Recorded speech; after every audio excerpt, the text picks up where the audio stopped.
प्रत्याख्यान प्रवाद पूर्व, प्रत्याख्यान के श्रेया जी अगर भेद प्रभेद लिखने लगे तो 256 शाही हस्ती जितने, अगर तालाब भरे हुए हो, 256 तालाब इंक के भरे हुए हो, उसमें 256 हाथियों को डुबाया जाए, उतने बड़े इंक के तालाब हो, उससे लिखते जाओ तो प्रत्याख्यान के भेद प्रभेद होते हैं। तो महापुरुष तो ठीक है, अपनी आत्मा को ज्यादा ऊंचा उठाना चाहते हैं तो फरमाएंगे, लेकिन अब जिसके जैसा रहे। नहीं, जैसे अपन हर टाइम पचकान करते ही रहते हैं ना, बिना पचकान रहते ही नहीं, तो फिर अपने लगा भी लेते हैं, विक्स लगा लेते हैं, कुछ वो सब कर ही लेते हैं। नहीं, जैसे पचकान चौव्यार है, स्नान भी करते ही हैं, तो फिर मरासा तो मना करते ही हैं, करते तो हैं तो, अपन, लेकिन नहीं, मरासा लेकिन पचकान तो फुल टाइम करते हैं ना, कभी भी बिना पचकान रहते ही नहीं है, तो फिर वो एक नहाने के टाइम को अलग से ध्यान करना पड़े। आप मरासा के जाएंगे ना ब्यावर, तो पूछ के हम लोग को भी बता दीजिएगा डिटेल में। ठीक है, ठीक है सर। एक प्रश्न और पूछना था मुझे, प्रश्न नंबर 2057, पेज नंबर 375। सब कोई खोल लीजिए।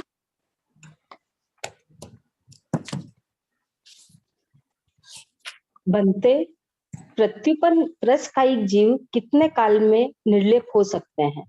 उत्तर, गौतम, प्रत्युपन त्रसकायिक जीव जगन्य पृथक्व सागरोपम में और उत्कृष्ट भी पृथक्व सागरोपम काल में निर्लेप हो सकते हैं। जगन्य काल से उत्कृष्ट काल विशेषाधिक है। इसका थोड़ा सा खुलासा नहीं समझना। प्रत्युत्पन्न यानी वर्तमान समय में उत्पन्न हुए जीव, हाँ। त्रसकाय भी इतने असंख्यात जीव प्रति समय, और ये जो बोल चलते हैं ना, इनमें हमेशा उत्कृष्ट की अपेक्षा समझना चाहिए। जब त्रसकायिक जीव असंख्यात उत्पन्न होते हैं, बेंद्री तेंद्री आदि सभी त्रसकाय में आ गए, ये जीव एक समय में असंख्यात उत्पन्न होते हैं। अगर उनका अपहार करना चाहे, उनका गिनती करना चाहे, तो पृथक्व सागरोपम, कम से कम 2 सागरोपम के जितने समय, उतने समय तक एक एक जीव को गिनते जाओ, निकालते जाओ, और उत्कृष्ट जीव हो तब भी उतने ही होते हैं। पृथक्व सागरोपम में उनको खाली किया जा सकता है। प्रणाम सब। जय जी। ये पूरी त्रस जीव की राशि का नहीं है, सिर्फ एक समय में उत्पन्न जीवों की बात है। हाँ, जय जिनेन्द्र आंटी जी, प्रणाम। जय जिनेन्द्र। मधु जी बोलिए। जी, ये पेज नंबर 278 में 1515 क्वेश्चन नंबर है। हाँ, 1 मिनट खोल लीजिए सब कोई। 1515। हाँ पढ़िए। अप्रमत्त संयंत्र आयुबंध क्यों नहीं करते हैं? अप्रमत्त संयंत्र की रग रग में अहिंसा और अभय दान की भावना भरी हुई होती है। इनका एकमात्र उद्देश्य अहिंसा की स्थापना करके मोक्ष प्राप्त करना होता है। इसलिए इनके आयुबंध योग्य गोलमान अध्यवसाय नहीं होते हैं। इसलिए अप्रमत्त संयंत्र आयुबंध नहीं करते हैं। कि गोलमान अध्यवसाय का क्या है? गोलमान की मधु जी बहुत अच्छी व्याख्या नहीं कर सकते हैं। पंचसंग्रह आदि के टिप्पण में, परिशिष्ट में गोलमान शब्द मिल रहा है कि उन्हीं अध्यवसाय में डोलना, जैसे उन्हीं लेशा में। तब अपना प्रति प्रश्न होगा, अप्रमत्त जीव भी तो कर रहे हैं, उनके भी तो अध्यवसाय मान लो शुक्ल लेशा में है, तो शुक्ल में ही रमण कर रहे हैं, आयुष्मान हो सकता है। अब इसमें मोह प्रधानता होनी चाहिए। उपाध्याय प्रवर भी यही फरमाते हैं कि बहुत अच्छा इसका स्पष्टीकरण उपलब्ध नहीं है। आयुष्बंध योग्य अध्यवसाय नहीं होते, वो जीवन में एक बार ही आते हैं। वैसे अध्यवसाय खाली व्याख्या करेंगे तो अपन बोलेंगे एक ही लेशा में रहना, तो अभी मैं भी एक ही लेशा हूं, मैं अपन कह सकते हैं अंतर मुहूर्त तक एक ही लेशा में रहता है जीव। कोई भी जीव काल नहीं करते वक्त, उन सब बातों से एक भिन्न प्रकार के कोई रहता है, वो नहीं होता। इसी क्वेश्चन से ये 1518 भी इसका रिलेटेड मेरे को ये भी थोड़ा सा कैसे समझना है। सम्यक मिथ्या दृष्टि मिश्र दृष्टि आयुबंध क्यों नहीं करते हैं? आयुबंध गोलमान अध्यवसायों में होता है। ये अध्यवसाय जीवन में एक बार ही होता है। इन गोलमान अध्यवसायों में आत्म परिणाम, विचारधारा एवं लेशा बदलती नहीं है, किंतु सम्यक मिथ्या दृष्टि जीव अनिर्णित विचारधारा वाले होते हैं। इसलिए इनमें आयुबंध योग्य गोलमान अध्यवसाय नहीं होते हैं। अच्छा, तो अप्रमत्त संयंत्र का मतलब विचारधारा एक सी रहती है, और ये मिथ्या दृष्टि वालों की मिथ्या दृष्टि नहीं, सम्यक मिथ्या दृष्टि। तीसरे गुण स्थान जीव, तीसरे गुण स्थान वाले आयु बंद नहीं करते हैं ना, तो इनके लिए कहते हैं अनिर्णित। ये करूं वो करूं, वो डगमगाते रहते हैं अलीगढ़ी लोटे की तरह उनकी विचारधारा। तो इनके लिए अपन कह देते हैं कि अनिर्णित विचारधारा है, गोलमान अध्यवसाय नहीं है। अप्रमत्त के लिए कह देते हैं कि इतने विशुद्ध अध्यवसाय है कि आयु बंध योग्य गोलमान अध्यवसाय नहीं आता है। यानी आयु बंध में कुछ कषाय की मात्रा अधिक रहती है, इनके कषाय अल्प रहता है अप्रमत्त जीवों के। मुख्य कारण कषाय से संबंधित हो सकता है। अच्छा, मतलब गोलमान अध्यवसाय का मतलब ये है कि विचारों में स्थिरता, ऐसा? स्थिरता, हाँ। और इनकी विशुद्धि बढ़ती जा रही है, विशुद्ध रहते हैं परिणाम इनके, अति विशुद्ध हो जाते हैं। अच्छा अच्छा, हाँ जी। हाँ जी, एक क्वेश्चन और था मेरा। हाँ, 1612 पेज नंबर 297। सब कोई खोल लीजिए। हाँ बोलिए। क्या विग्रह गति में जीव वेद का सप्रदेशी और अप्रदेशी होता है? उत्तर, हाँ, छठे कर्म ग्रंथ में विग्रह गति में भी वेद का उदय बताया है। तो ये वेद अपन, हाँ बोलिए, आपका क्या प्रश्न है? हाँ, मैं ये पूछ रही थी कि वेद मतलब अपने ये जो 3 वेद है उसी के लिए है या इसका कुछ और में? नहीं, उसी का, वेद मोहिनी का उदय। देखो सभी के ये कोई ना कोई वेद मोहिनी का, अपने स्त्री वेद का उदय चल रहा है, लेकिन निरंतर तो पुरुष के साथ की अभिलाषा नहीं रहती है ना, वो तीव्रता आती है तब परिणाम बदल जाते हैं, कर्मलता का उदय है। अच्छा, नहीं, तो जिस गति का आयु जिसमें उत्पन्न, हाँ, विग्रह गति में आयु का उदय प्रारंभ हो जाता है ना। हाँ हाँ हाँ, पूर्व भव की आयु छूट जाती है और पर भव की आयु जब प्रारंभ होती है, अनाहरक अवस्था में विग्रह गति में पर भव की आयुष आ जाती है। उस समय जिस वेद में उत्पन्न, मान लो स्त्री वेदी थे और पुरुष वेद में जा रहा है, तो पुरुष वेद का उदय वहीं प्रारंभ हो जाता है। अच्छा, अपन अभी अवेदी नहीं है, इस समय धर्म चर्चा कर रहे हैं, फिर भी अवेदी नहीं कहा है ना, वेद मोहिनी का उदय है अपने, हाँ जी, वो ठीक। अच्छा अच्छा, ठीक है जी, धन्यवाद, कृपा कराई आपने। वीना जी। हाँ, जय जिनेन्द्र। जय जिनेन्द्र। हाँ, प्रश्न नंबर 2089, पेज नंबर 380।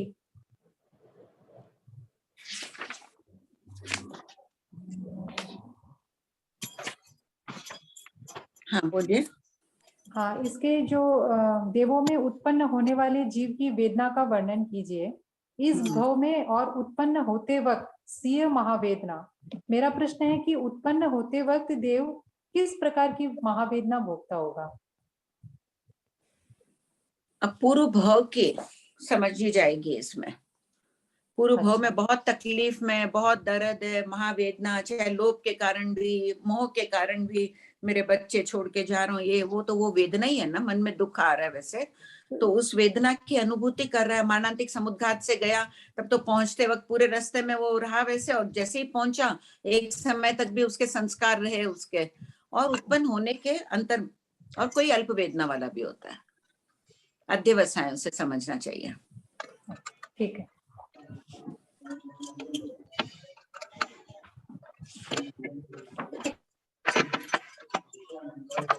नूतन जी, आपका हो गया क्या? नहीं, मेरा नहीं हुआ है। आप पूछिए। जय जिनेन्द्र आंटी। जय जिनेन्द्र। आंटी, आपने कहा था कि लेशिया अंतर मुहूर्त में चेंज होती है, तो ये क्या महाविद्य क्षेत्र की अपेक्षा भी समझे? हाँ, अच्छा, सभी अवतारी दंडकों के लिए। ओके, सभी मनुष्य, सभी मनुष्य और तिर्यंश के लिए ये बात है। ठीक। आंटी, मुकेलक का मीनिंग क्या हुआ, माने डेड बॉडी? मुकेलक यानी मुक्त जीवों द्वारा छोड़े गए पुद्गल। प्रति समय अपन पुद्गल अपने शरीर से ग्रहण करते हैं, पुद्गलों को तो निकलते भी है ना, फवारे की तरह निकलते जा रहे हैं पुद्गल, उन्हें कहते हैं मुकेलक पुद्गल। आंटी, एक और है, अपुष्मान गति किसे कहते हैं? अपुष्मान यानी स्पर्श न करते हुए गति करना। आंटी, एक और पूछ लूं क्या? हाँ हाँ जरूर। शुद्ध, शुद्ध किसे कहते हैं आंटी? शुद्ध, शुद्ध यानी अपसेट होना, अपसेट। ठीक है आंटी, थैंक यू आंटी। जय जिनेन्द्र। नूतन जी, एक मिनट, आपने कभी रीडिंग नहीं की, आपका नाम लिख दूं क्या नेक्स्ट टाइम में? हाँ, लिख दीजिए। ओके, ठीक है। हाँ।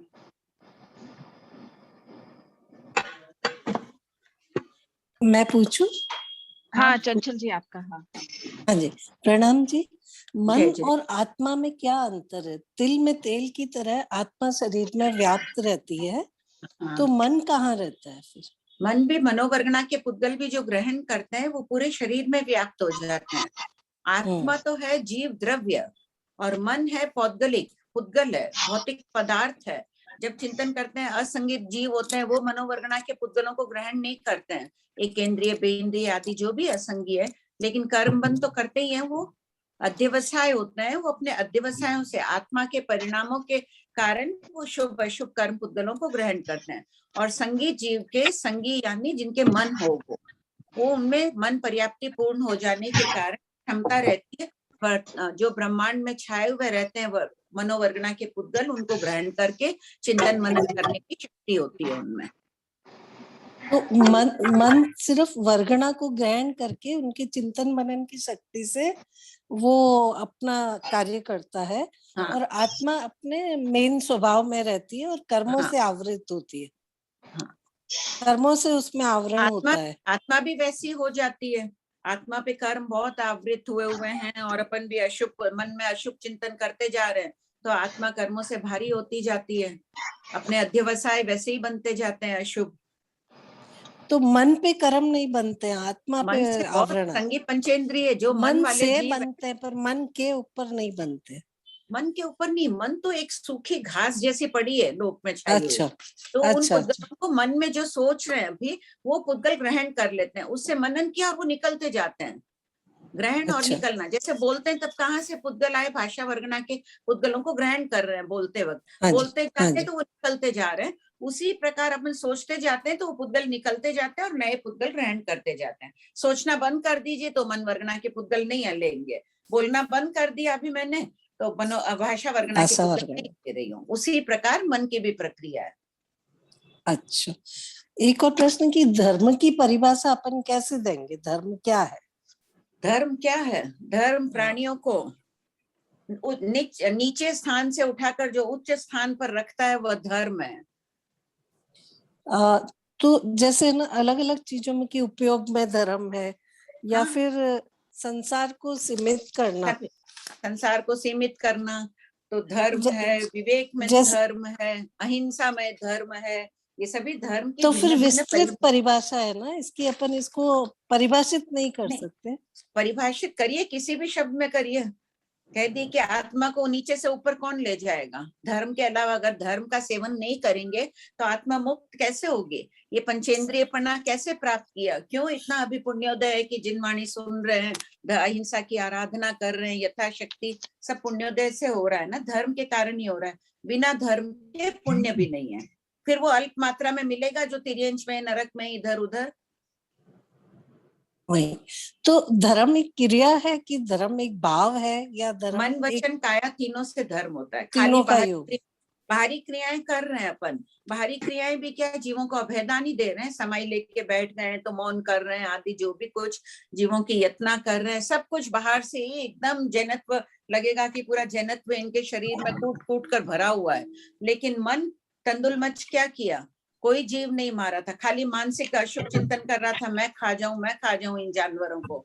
और कोई का मन भी शुद्ध और वचन से कड़वा बोलता जाए तो उसके राग बढ़ेंगे ही, राग द्वेष वो दूसरों को अगर बढ़ाएगा उनके कर्म बंधन में हेतुभूत बनेगा। तो मन वचन काया तीनों से धर्म होता है, और वही धर्म शोभनीय होता है जो मन वचन काया से किया जाता है। अच्छा, तो फिर इसमें इसका भी आंसर आ गया कि धर्म क्यों करें और दैनिक जीवन में कैसे करें। मतलब इंद्रियों पे नियंत्रण और योगों पे नियंत्रण करके आप धर्म करो। इसमें स्वाध्याय बहुत बड़ा, इसमें स्वाध्याय बहुत बड़ा सहायक बनता है। ज्ञानार्जन मत करिए तो अपना मन कुछ तो करेगा, अगर ज्ञानार्जन नहीं कर रहे हैं तो फिर इधर उधर भटकेगा, ये वो पुरानी बातें काल्पनिक बातें आती रहेगी। ठीक है। एक और प्रश्न था कि क्या हम कर्मों के अधीन हैं? पूर्वकृत क्रम से ही हम संयोग वियोग सुख दुख धर्म अधर्म करते हैं। धर्म जागरण या धर्म के प्रति अहोभाव या व्यवहार व आचरण में धर्म पुण्यवानी से आता है। 5 समवाय द्रव्य क्षेत्र काल भाव ये हमारा हर कार्य प्रभावित करते हैं। तो फिर वचन और काया पर नियंत्रण हो सकता है, भावों पर नियंत्रण के लिए जागरूक होकर पुरुषार्थ करना पड़ता है। तो क्या ठीक है, हम बहुत कर्मों के अधीन है? कर्म अधीन है, लेकिन आत्मा उससे शक्तिशाली, वो ही कर्मों को नष्ट करके मुक्ति प्राप्त करती है। अच्छा, हो गया चंचल जी? धन्यवाद। कर्म प्रणाम। है अपने पास सामर्थ्य है कि सब कुछ प्रत्याख्यान आदि ले लिए बैठे, तो हाँ गुरु वंदना करके बैठे। हाँ जी, उज्ज्वला भाई गुरु वंदना करके बैठे। हाँ बोलिए। एक है ना, हाँ। कविता जी, आपका कोई डाउट है क्या? कविता जी, राजकुमारी भंसाली जी, उज्ज्वला जी रामपुरिया। श्वेता जी, मैं एक बार सबको म्यूट कर दूं क्या? ज्योति जी, आज ऐसा लग रहा है शायद अपने आप अनम्यूट हो रहे हैं क्या? हाँ सर ये हाँ, आपने वो मैं, हाँ अभी मैं म्यूट कर देती हूँ सबको, वो म्यूट ऑल नहीं किया था, एक बार मैं म्यूट कर देती हूँ, एक सेकेंड। ठीक है, ठीक है।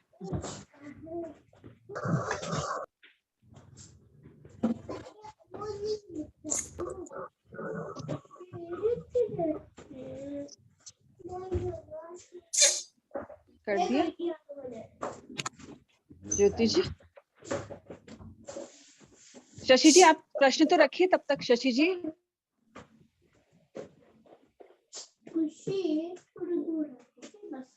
आप प्रणाम भाभी जी।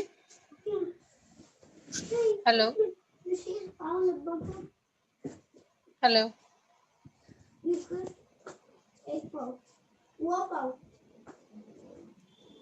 आवाज आ रही है, बोलिए। हाँ प्रणाम भाभी जी। ये क्वेश्चन नंबर 335 पेज नंबर 53।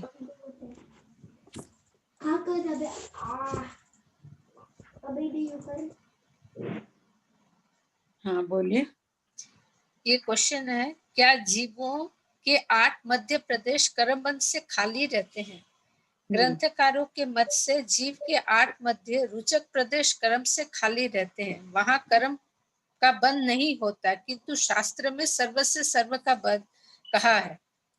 अतः 8 रुचक प्रदेशों का निर्लप कहना संगत नहीं। मतलब समझे नहीं, 8 रुचक यहाँ पे से खाली रहता है कर्म। शरीर के मध्य, इस विषय में 25वें शतक में बहुत विस्तार से आएगा।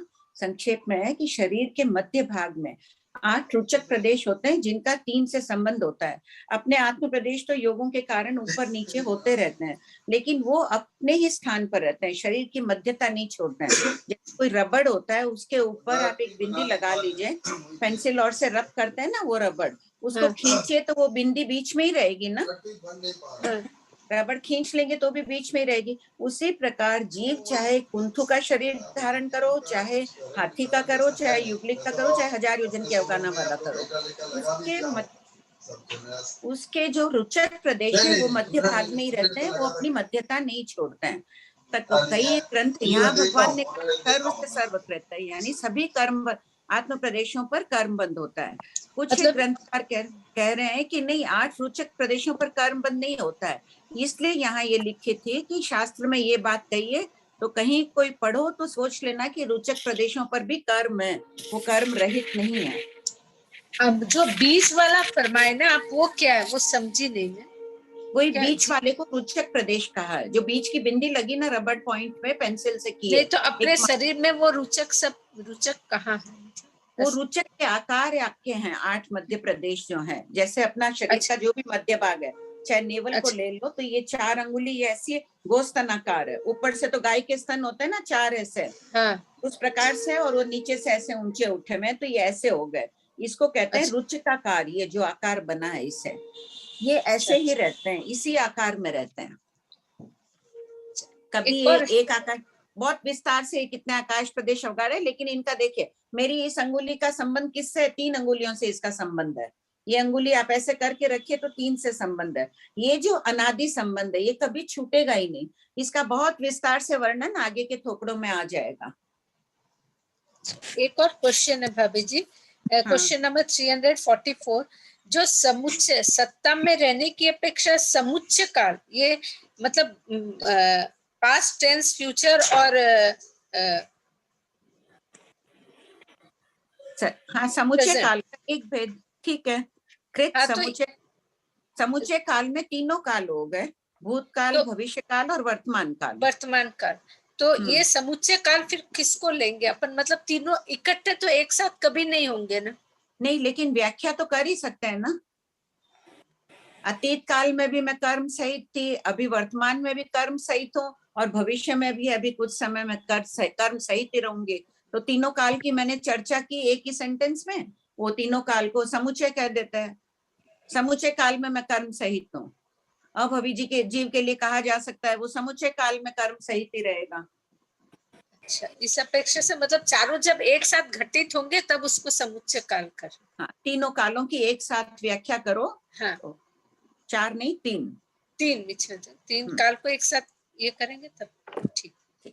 अन्नपूर्णा जी कृपा करें। हाँ, जय जिनेन्द्र आंटी। जय जिनेन्द्र।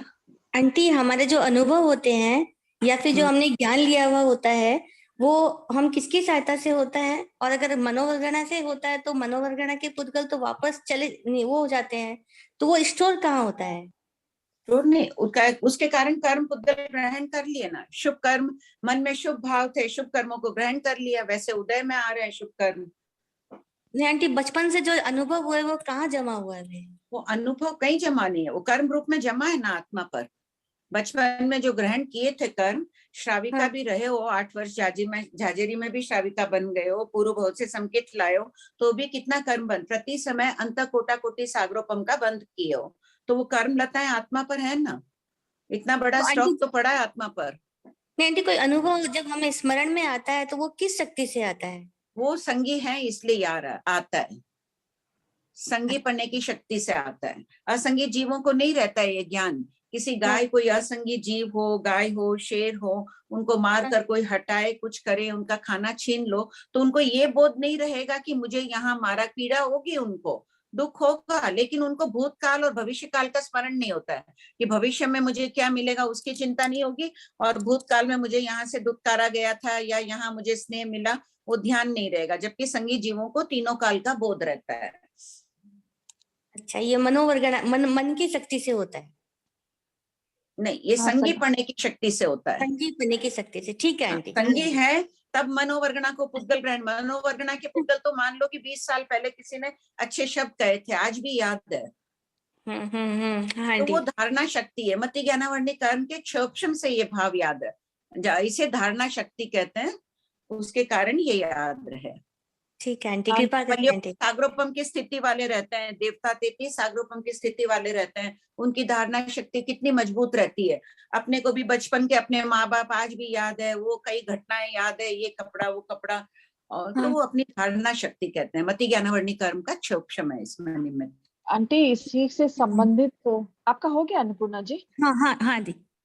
हाँ, इसी से संबंधित प्रमिला जी गोलुच्छा पूछ रहे हैं कि फिर हम भूलते कैसे हैं कोई भी चीज जो होती है, ज्ञान है कुछ भी, हम भूलते कैसे हैं? फिर घूमते कैसे हैं? क्षोभम कम हो किसी का तो भूल जाते हैं। धारणा शक्ति यानी ये क्षोभम कम होने से भूल जाते हैं, या दिमाग में दूसरी बातें बहुत चलती रहती है, इधर उधर मन अशांत रहता है तो भूल जाते हैं। कुछ व्याधि हो जाए तो भी आंटी, शरीर में रोग हो जाए तो उसके कारण आदि व्याधि रोग ये सब व्याधि हो जाए तो मन उसी में डोलता रहा ना। व्याधि में मन नहीं डोले उस समय पुराना अगर दोहराते रहे तो व्यंजन लब्धि प्रकट हो जाएगी और जल्दी याद होने लग जाएगा। संजू जी। हाँ जी भाभी जी, जय जिनेन्द्र। जय जिनेन्द्र। कीर्तन नंबर 1212, पेज नंबर 220।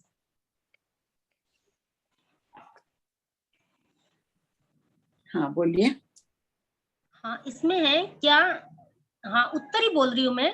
छद्मस्त मनुष्य अपने ज्ञान व दर्शन के द्वारा इन्हें न तो जान सकते हैं न देख सकते हैं, किंतु केवली के श्रावक श्राविका यावत केवली की उपासिका से सुनकर, यानी केवली की उपासिका से सुनकर। केवली की उपासिका जैसे अपन भगवान केवली की उपासिका है, अपन उपासिका होता है जिन्होंने जैसे सुधर्मा स्वामी ने भगवान महावीर से सुना और सुधर्मा स्वामी से जम्बू स्वामी ने सुना, तो जम्बू स्वामी उपासक हुए। इसी प्रकार अनेक श्रावक श्राविकाओं ने सुधर्मा स्वामी से सुना है तो वो उपासिकाएं कहलाती थे। अच्छा, उनसे सुन लिया कि गौतम स्वामी निर्वाण गए, तो अपने को तो पता नहीं है, सुधर्मा स्वामी ने बताया कि वो निर्वाण गए तो सबको पता चल गया। अच्छा, ठीक है भाभी जी। जय जिनेन्द्र, हो गया मेरा। आंटी जी, सपना जी पूछ रहे हैं कि असंगी जीव क्या अभावी होते हैं क्या? भजना नहीं होती है। नहीं, भवी अभवी दोनों होते हैं। प्रत्येक दंडक में हर जगह भवी अभवी दोनों जीव होते हैं। अपन भी अनंत बार असंगी रूप में जन्म मरण कर चुके हैं। पृथ्वी काय, अप काय आदि से लेके असंगी तिर्यंश पंचेंद्रिय असंगी मनुष्य रूप में। प्रीति जी, प्रीति जी उनका म्यूट हो वीणा गए क्या? बोथरा का भी उस समय अधूरा रह गया था, वो कुछ पूछ रहे थे, वो लाइन बंद हो गई थी। वीणा वीणा जी वापस। वापस। हाँ प्रीति जी। हाँ, जय जिनेन्द्र हाँ भारती। जय जिनेन्द्र आंटी। जय आंटी वो जिनेन्द्र। मरासा, जो चंद्रकांता जी मरासा को पूछवाया था, स्त्री नपुंसक को समकित प्राप्त हो सकती है क्या? हाँ तो हाँ मरासा हाँ। ने फरमाया कि आंसर तो यही है कि उसे समकित प्राप्त नहीं हो सकती, और मरासा को याद नहीं है कि ये कहाँ पर पढ़ा था। प्रमाण जो है मरासा फरमाए कि किसी टीका में या किसी ग्रंथ में मरासा ने पढ़ा था, और अच्छा गुरुदेव की यही मान्यता है। अच्छा, ठीक है, बहुत अत्यंत अच्छे। विकृत मनस्थिति होने के कारण उसे समकित प्राप्त नहीं होती है। उस भव में वो एकांत मिथ्या दृष्टि ही रहती है। ठीक। और आंटी एक अपना वो प्रश्न था ना, 64 इंद्रों का विरह होता है तब तीर्थंकर का जन्म हो सकता है क्या? तो हाँ वो उस क्लास मरासा का था। हाँ मरासा फरमाए थे कि तीर्थंकरों नहीं की पुण्यवाणी इतनी अच्छी होती है, उनको इतने अच्छे सहयोग मिलते हैं कि जब उनका जन्म होता है तब 64 इंद्रों का विरह पड़ता ही नहीं। ठीक, बहुत अच्छी बात। जय जिनेन्द्र आंटी ये कृपा। उसका विरह द्वार में निकला था ना आंटी, ये विरह द्वार का था। हाँ हाँ हाँ। हाँ, बहुत सुंदर। आप भी ऐसा ही फरमाए थे ना आंटी की, ऐसा कुछ। बोलो विनीता। शकुंतला जी। हाँ सर, जय जिनेन्द्र आंटी जी। जय जिनेन्द्र। मेरा ये क्वेश्चन है कि 2058 वेदनीय कसाई आदि समुद्घात सहित या समुद्घात रहित असुक्लेशिया वाला अवधि ज्ञान अनगार का क्या शुद्ध असुक्लेशिया वाले देव देवी और अनगार को जनता देखता है क्या? तो ये इसको समझ में नहीं आ रहा मेरे को।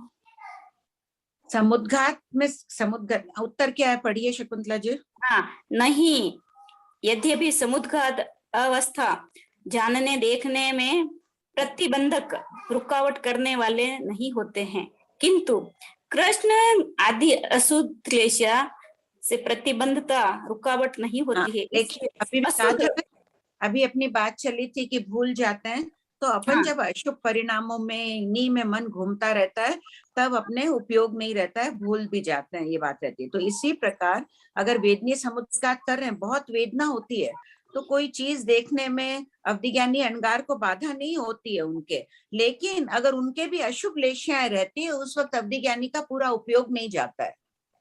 अच्छा, पूरा उपयोग नहीं जाता है? नहीं जाता है, वो यही बात है ना।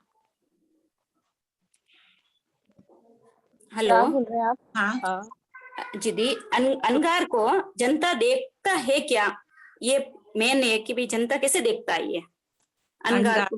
अनगार हाँ। जब अश्लेषाओं में रहता है उस समय उनका उपयोग शुद्ध नहीं रहता है, उनका अवधि ज्ञान का उपयोग शुद्ध नहीं। अच्छा, शुद्ध नहीं रहता है। तो अवधि ज्ञान ये देखो दिया है ना, अर्थात अवधि ज्ञान का उपयोग भी लेशा की शुद्धि अशुद्धि के अधीन है।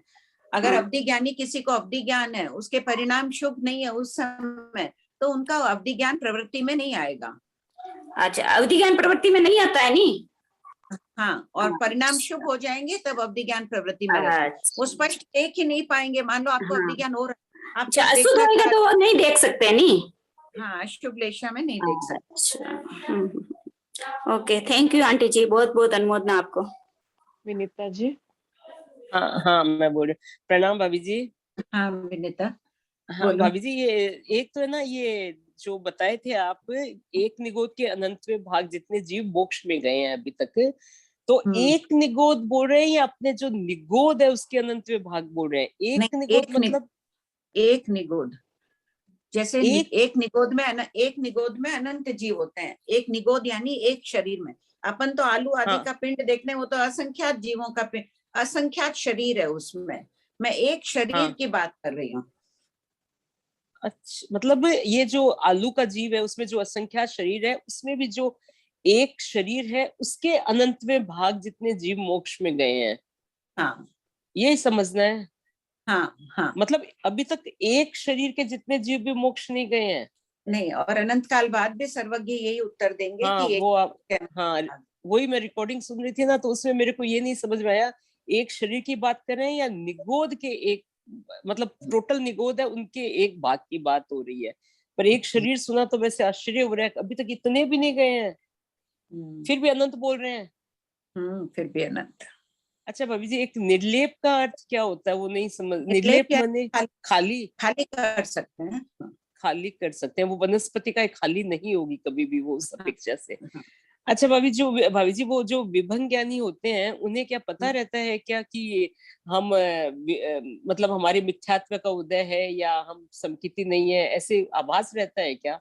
विभंग ज्ञानी को आभास, उन्हें विभंग ज्ञान प्रकट हुआ तो उन्हें बहुत खुशी होती है। वो जानते हैं, वो जगह जगह जाके, जैसे शिवराज ऋषि आदि का या भगवती में आ जाएगा वर्णन आगे, जब उनको विभंग ज्ञान प्रकट होता है, बहुत शुभ परिणामों में, शुभ लेशाओं में अध्यवसाय ऊंचे होते जाते हैं, तपस्या आदि के फल स्वरूप जब प्रकट होता है तो वो उठ के जाते हैं नगर में, किनारों पर, चौराहों पर खड़े होंगे, लोगों को बोलेंगे मुझे सर्वज्ञ, मैं सर्वज्ञ बन गया, मुझे ज्ञान प्रकट हो गया। इस लोक में सिर्फ 7 द्वीप समुद्र है।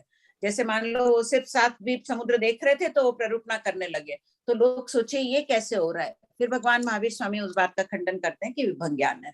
इसी प्रकार अनेक मिलेंगे, किसी को 5वें देवलोक के देवों की स्थिति देखने योग्य विभंग ज्ञान प्रकट हो गया, इतना विशाल अवधि ज्ञान प्रकट, विभंग ज्ञान प्रकट हुआ, तो वो जा जाके प्ररूपणा करेंगे, लोगों को बोलेंगे मुझे ज्ञान हो गया। जो सम्यक दृष्टि होगा, अवधि ज्ञान चाहे कितना ही विशाल प्रकट हो, वो कभी अपने मुंह से नहीं बोलेगा कि मुझे अवधि ज्ञान प्रकट हो गया।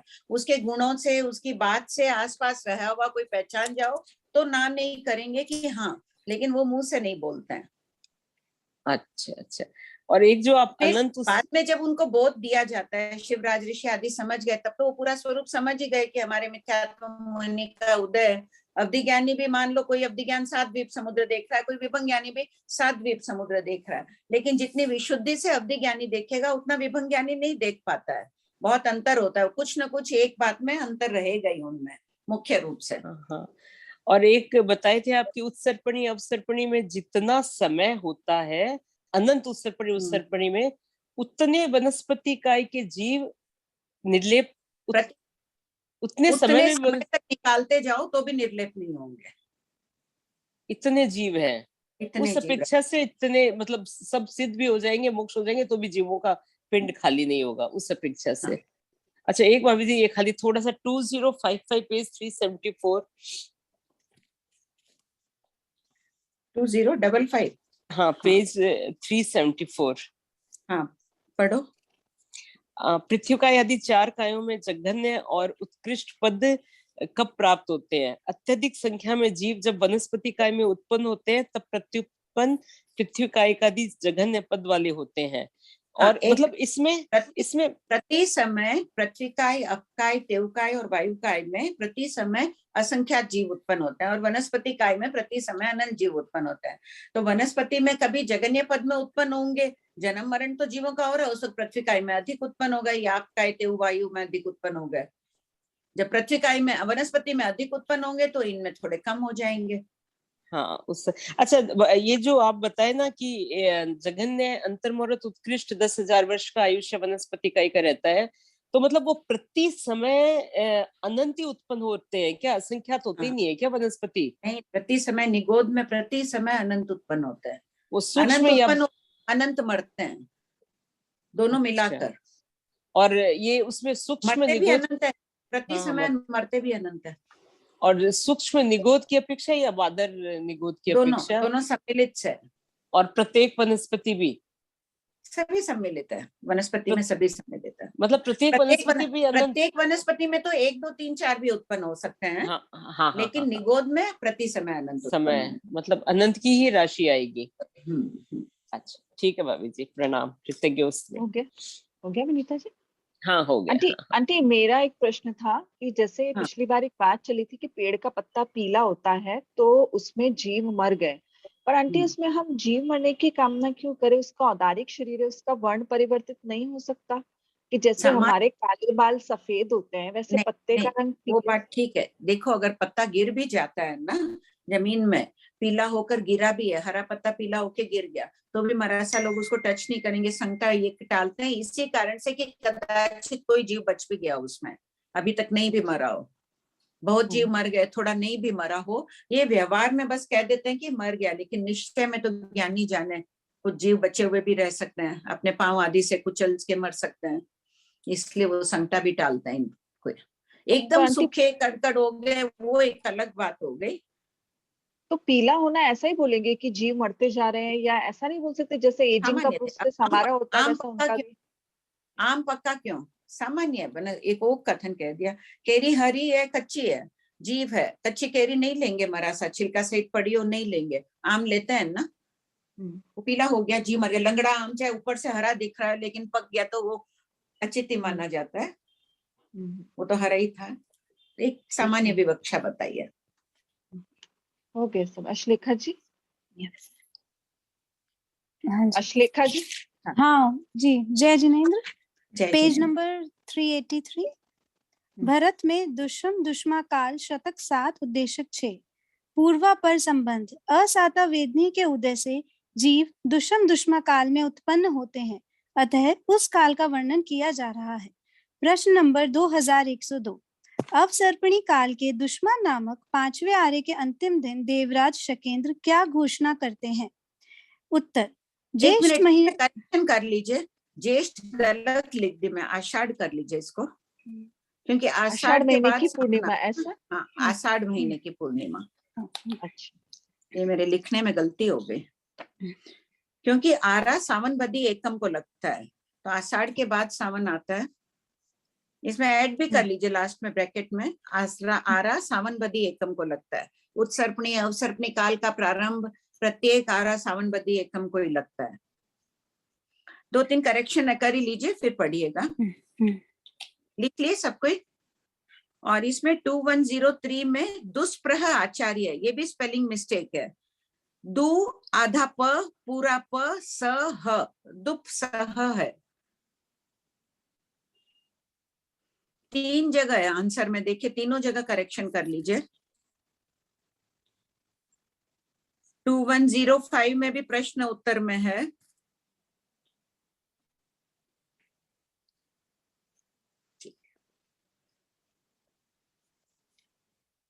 क्या करेक्शन है आंटी? हैं 2105 में तो क्या करेक्शन है उसमें? दुप्सह, स्पेलिंग रॉन्ग है, दुष्प्रह लिख दिया। 2105 में तो दुप्सा है ही नहीं ना, है ना, 14 पूर्वी की तरह पूजनीय। अच्छा, पुरानी में नई वाली में ना ठीक कुछ है मैंने आंटी, हाँ मैंने हाँ हाँ है, हाँ ठीक है। पढ़ो आंटी जी। हाँ पढ़िए। उत्तर, आषाढ़ महीने की पूर्णिमा के दिन शकेंद्र जी का आसन कंपायमान होता है।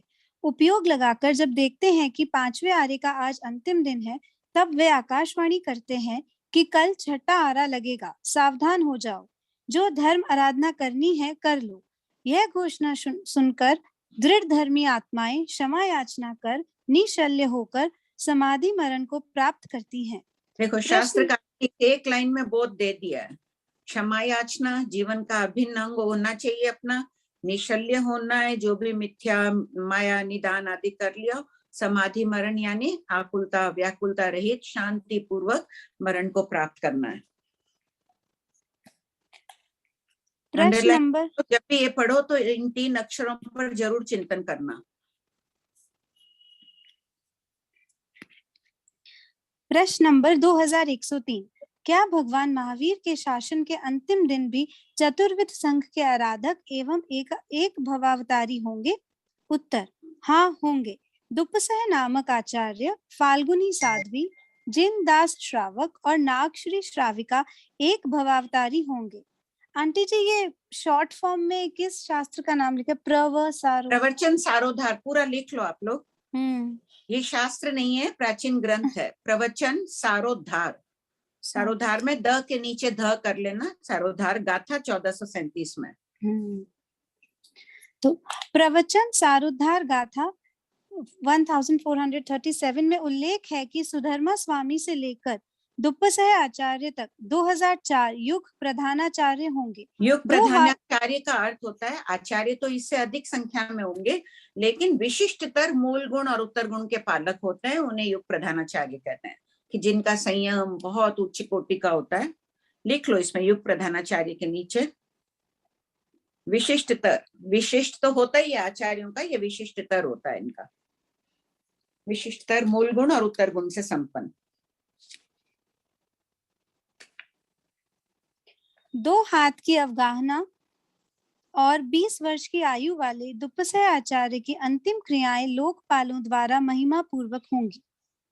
प्रश्न 2104। अंतिम समय भी लोकपाल आएंगे, शक्रेंद्र महाराज के, उनकी अंतिम क्रियाएं, लोग रहेंगे नहीं उस वक्त, थोड़े बहुत रहेंगे धर्म का, कि जाते जाते भी धर्म की अनुमोदना करने के लिए भरत क्षेत्र में लोकपाल आके और उनकी महिमा पूर्वक करेंगे। प्रश्न 2104। उपयुक्त आत्माएं कौन से तप सहित काल धर्म को प्राप्त करेंगे? उत्तर, उपवास सहित। प्रश्न 2105। इस प्रकार एक मासमन करने वाले की महिमा की जाती है ना, कि मास खमन किया, जीवों की छठ्यारे की और अग्रसर हो रहे हैं, भूख बढ़ती जाएगी, हर थोड़ी देर बाद खाना चाहिए, भूख चाहिए, तो जो उपवास करेगा वो मास खमन तुल्य माना जाएगा।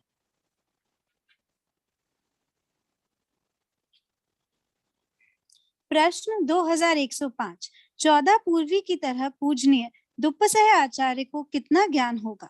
उत्तर, दुप्पसह आचार्य बड़ी तन्मयता के साथ परिश्रम करके श्रीमद् दशवें कालिक सूत्र के 4 अध्ययन कंठस्थ करेंगे। और आज तो कितने 32 आगम याद किए हुए भी बहुत साधु साध्वी मिल जाते हैं, दशवें कालिक पूरा याद किए हुए अनेक श्राविकाएं श्रावक मिल जाते हैं, साधु और तो होते ही हैं, और इतना कठिन परिश्रम करेंगे कि देवराज शक्रेंद्र बार बार आकर इनकी अनुमोदना करेंगे, इनके पुरुषार्थ की अनुमोदना करेंगे। सिर्फ 4 अध्ययन याद कर पाएंगे, धारणा शक्ति भी कमजोर होती जाएगी काल के प्रभाव से। प्रश्न 2106। दुष्मा आर्य में चारित्र धर्म आदि कब विच्छिन्न होंगे? उत्तर, इस आर्य के आखिरी दिन के तीसरे भाग में गण धर्म, पाखंड धर्म, राजधर्म, जात, तेज यानी अग्नि तथा चारित्र धर्म विच्छिन्न होंगे। जिज्ञासु श्रीमद् जम्बूद्वीप प्रज्ञप्ति सूत्र देखिए। गण धर्म है, विवाह आदि जातीय बंधन सब खत्म हो जाते हैं। पाखंड धर्म है यानी अन्य तीर्थियों के धर्म, राज धर्म जो राजा की व्यवस्था, दंड व्यवस्था आदि होती है वो खत्म हो जाती है, और जात तेज यानी अग्नि, इतनी रुक्षता आ जाती है कि अग्नि का विच्छेद हो जाता है, जहां भी गैस खाना बनता होगा अचानक सब बंद हो जाएगी अग्नि। आंटी जी, विच्छिन्न शब्द का अर्थ? विच्छिन्न यानी नष्ट हो जाएगी। आंटी, पुद्गल अचानक रुक्ष हो जाएंगे, इतने रुक्ष एकदम से? नहीं, रुक्षता प्रारंभ हो गई है अभी पहले जैसी स्निग्धता नहीं है, जैसे पहले आर्य में थी, उसके बाद दूसरे आर्य में हीन होते होते अभी अपनी आदत पड़ गई है, बाकी हर चीज में रुक्षता प्रारंभ हो चुकी है, जीवों के स्वभाव में भी हो गई है, वस्तुओं में भी हो गई है, घी का भी जो स्निग्ध गुण होना चाहिए वैसा अभी नहीं है जैसा प्राचीन काल में था। पूरा बंद हो जाएगा, इतने रुक्ष हो जाएंगे पुद्गल, तो बंद हो जाएगी। युगली काल आएगा तब क्या होगा, अति स्निग्ध होते जाएंगे पुद्गल उत्सर्पणी काल में, तब वादर्त्य उकाय का विच्छेद हो जाएगा। प्रश्न नंबर 2107। दुष्मा आर्य के अंतिम दिन विनष्ट होते हुए मानव और पशु पक्षियों को बीज रूप में देवता कहाँ रखते हैं?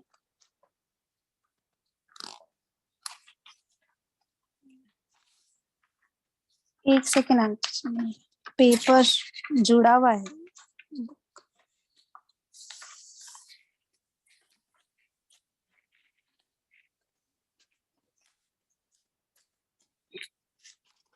उत्तर, भरत क्षेत्र में अधिष्ठ दाता देव गंगा सिंधु नदियों के किनारे के 72 बिलों में से 63 बिलों में मनुष्य, 6 बिलों में गाय व शेर आदि पशु और 3 बिलों में पक्षियों को रखते हैं।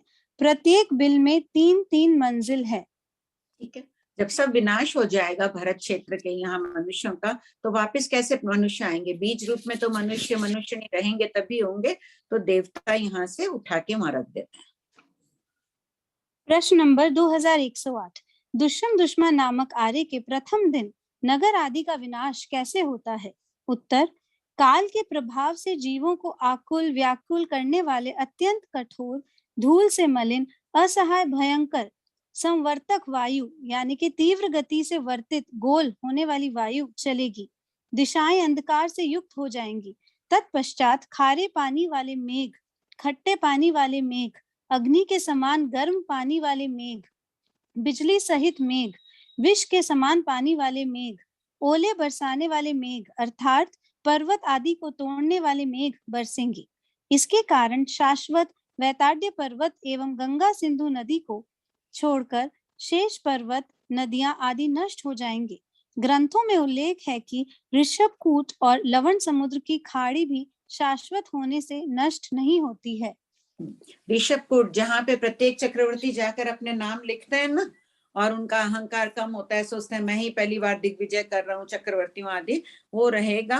और लवण समुद्र की खाड़ी है समुद्र, यहाँ अभी जितने भी समुद्र है भरत क्षेत्र में, लवण खारा पानी है सब जगह समुद्रों का, तो वो लवण समुद्र का पानी जम्बूद्वीप की जगती जो बाउंड्री वॉल है उनके छिद्रों में से आता है। वो उतना पानी नहीं भी रहेगा अभी जितना, लेकिन वो शाश्वत है, थोड़ा बहुत पानी उनमें भी रहेगा।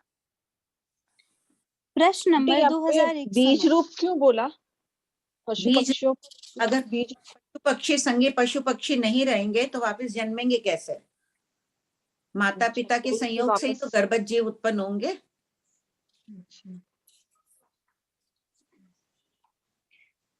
प्रश्न नंबर 2109। दुष्म दुष्मा आर्य में भूमि का स्वरूप कैसा होगा?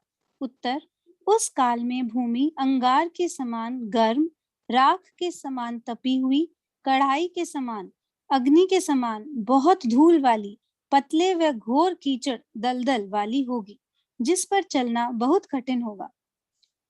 प्रश्न नंबर 2110। दुष्म दुष्मा आर्य में दिशाओं का स्वरूप कैसा होगा? उत्तर, दिशाएं प्रतिक्षण रज कणों से धूमिल रहेगी एवं प्रकाश शून्य होगी। प्रश्न 2111। दुष्म दुष्मा आरा कैसे शब्दों में व्याप्त होगा? उत्तर, लोग दुखों से आर्त होंगे, हाहाकार मचेगा, पशु पक्षी दुख से चित्कार करते रहेंगे। प्रश्न 2112। दुष्म दुष्मा आर्य में चंद्रमा की शीतलता एवं सूर्य का ताप कैसा होगा? उत्तर, काल की रुक्षता से चंद्रमा अत्यंत शीतल और सूर्य अत्यंत असहाय रूप से तपेंगे, जिसके कारण मनुष्य और पशु पक्षी सिर्फ सूर्योदय और सूर्यास्त के समय ही बिलों से बाहर निकलेंगे। प्रश्न 2113। दुष्म दुष्मा आर्य में गंगा सिंधु नदियों का विस्तार कितना होगा? उत्तर, इन नदियों का विस्तार चौड़ाई उस पथ जितना होगा जिस पथ पर रथ चल सके। जल की गहराई चक्र के मध्य भाग जितनी होगी, उसमें पानी कम, कच्छ मच्छ अधिक होंगे। प्रश्न 2114। दुष्म दुष्मा आर्य में मनुष्य आहार कैसे करेंगे? उत्तर, उस काल में मनुष्य सूर्य उदय एवं अस्त के समय अपने बिलों से तेजी से दौड़कर गंगा सिंधु नदियों में मछलियों और कछुओं को पकड़कर सर्दी गर्मी से सिकने के लिए गाड़ देंगे। शाम को गाड़े हुए को सुबह और सुबह गाड़े हुए मच्छ आदि को शाम को निकालकर लूटपाट मचाते हुए खाएंगे। मनुष्य की खोपड़ी में पानी पिएंगे। प्रश्न 2115। क्या दुष्म दुष्मा आर्य में सभी मांसाहारी होते हैं? उत्तर, श्रीमद् जम्बूद्वीप प्रज्ञप्ति सूत्र में उल्लेख है कि वह औसतम मांसाहार प्राय मांसाहारी होते हैं। अतः जो मांसाहारी नहीं होते हैं वे नदियों में कुछ वनस्पति होती होगी, उससे उदर पूर्ति करते होंगे। तत्व बहुश्रुत्य गम्य। प्रश्न 2116। भन्ते, दुष्म दुष्मा आर्य के मनुष्यों का रूप कैसा होगा? उत्तर, गौतम, उस समय मनुष्य काले कलूटे, कुरूप, दुर्गंध युक्त, विकलांग, बूढ़ों के समान झुर्रियों वाले, पीले और सफेद बाल सहित सड़े हुए दांत, चर्म रोग से पीड़ित, टेढ़ी आंख व नाक, कठोर तीखे नाखून, बिखरे हुए बाल, दाढ़ी मूछ सहित भयानक मुख वाले, घृणास्पद प्रतीत होने वाले, अनिष्ट स्वर और अनादेय वचन वाले होंगे। प्रश्न 2117। दुष्म दुष्मा आर्य के मनुष्यों का स्वभाव कैसा होगा?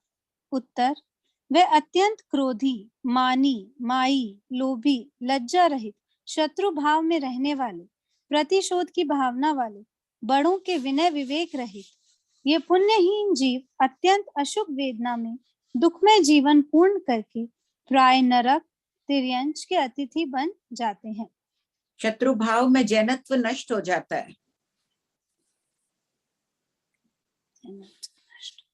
प्रश्न 2118 दुष्म दुष्मा अपन आर्य से ये भी कहते हैं प्रतिशोध की भावना में, जैसे चाहे छोटी छोटी भावना में रहते हैं, इसने मुझे ये कहा, समय आने पर मैं उसे जरूर सुनाऊंगी। ये प्रतिशोध की भावना जैनत्व को धूमिल करती है। पढ़िए। प्रश्न 2118 दुष्म दुष्मा आर्य से प्राय नरक तिर्यंच में जाते हैं, तो क्या अन्य गतियों में भी जाते हैं? उत्तर प्राय शब्द यही सूचना देता है। प्रश्न 2119 क्या दुष्म दुष्मा आर्य में मनुष्य धर्म संज्ञा, धर्म भावना और सम्यक सहित होते हैं? उत्तर ये प्राय धर्म संज्ञा एवं सम्यक से रहित या भ्रष्ट पड़िवाई होते हैं। ये अत्यंत पापी और अधर्मिष्ठ होते हैं। प्राय शब्द से यह ध्वनित होता है कि जीव छठे आर्य में सम्यक प्राप्त कर सकता है, जैसे सातवीं नारकी में भी जीव सम्यक प्राप्त कर सकता है। प्रश्न 2120 दुष्म दुष्मा आर्य में बादर तेउकाय उत्पन्न क्यों नहीं होते? उत्तर काल के प्रभाव से पुद्गल अत्यंत रुक्ष हो जाते हैं, इसलिए बादर तेउकाय उत्पन्न नहीं होते हैं। हाँ बोलिए, प्रश्न है किसी का? बोलिए विमला जी।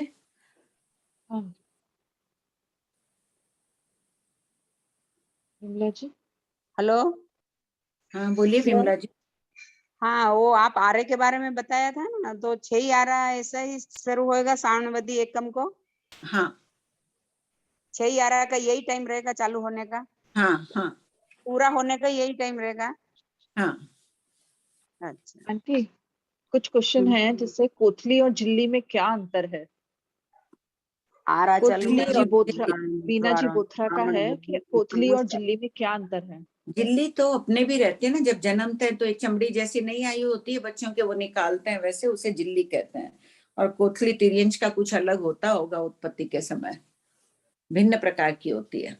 चमगादड़ का होगा आंटी, यूट्यूब पे या नेट पे देख लेंगे। वीना जी।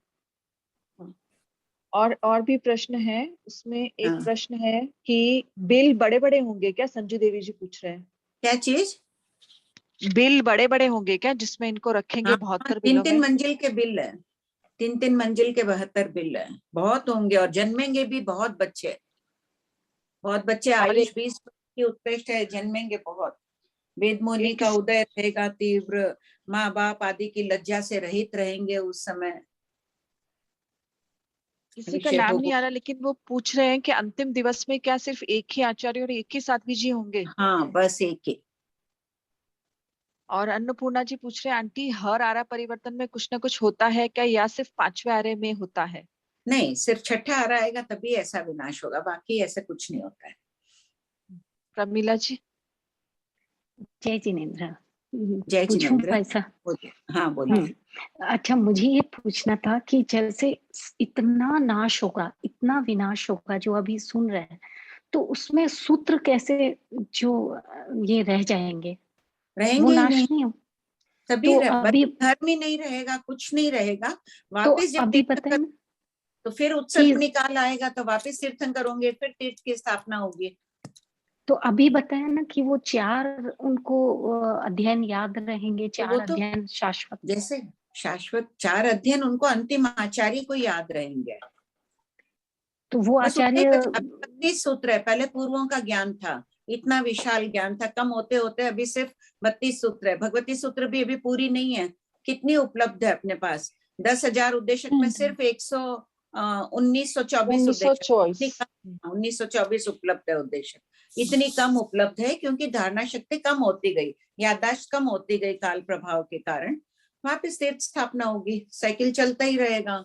फिर युगलिक काल आएगा, 24वें तीर्थंकर उत्सर्पणी में आएंगे, सब खत्म हो जाएगा, विनाश हो जाएगा। वापिस अवसर्पणी काल आएगा, प्रथम तीर्थंकर जैसे ऋषभ देव भगवान हुए, फिर धर्म की स्थापना होगी। तो सूत्र एज अ बुक नहीं रहेगा, उनकी मेमोरी में रहेगा बस वो 4 अध्ययन। हाँ नहीं, ये भले ही बुक में रहो, उसमें बाधा नहीं है। बुक्स भी विनाश होती जाएगी, जरूरत नहीं। अपनी इतनी लाइब्रेरियां देखता है जाके, कितनी लाइब्रेरियां पड़ी है, इतने प्राचीन ग्रंथ है, धूड़े से भरे पड़े हुए पड़े रहते हैं, कोई देखने वाले ही नहीं रहते हैं उनको। कई जगह सार संभाल भी होती है, कई जगह वैसे ही है, कोई पढ़ने वाला ही नहीं रहेगा। रुचि पर नहीं रहेगी। इतना अभी भी अपन कितने वो लोग भगवत के सूत्र पढ़ रहे हैं, इतना प्रभावशाली, इतनी इसकी महिमा गाई जाती है। देवेंद्र और नरेंद्र भी इसका गुणगान करते हैं, कितने लोग पढ़ते हैं।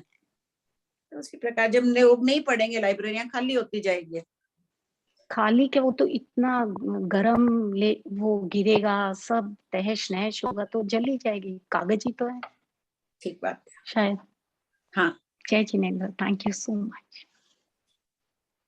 अपन तो हो चुके उत्पन्न बहुत बार छठे आरे में, अब तो श्रावक जाएगा नहीं छठे आरे में, जाना नहीं है, वैसी करनी करेंगे ही नहीं अपन सब। हाँ बोलिए। हाँ भाभी जी, जय जिनेन्द्र। जय जिनेन्द्र। उपवास को ही मांस खामन के तुल्य माना जाएगा।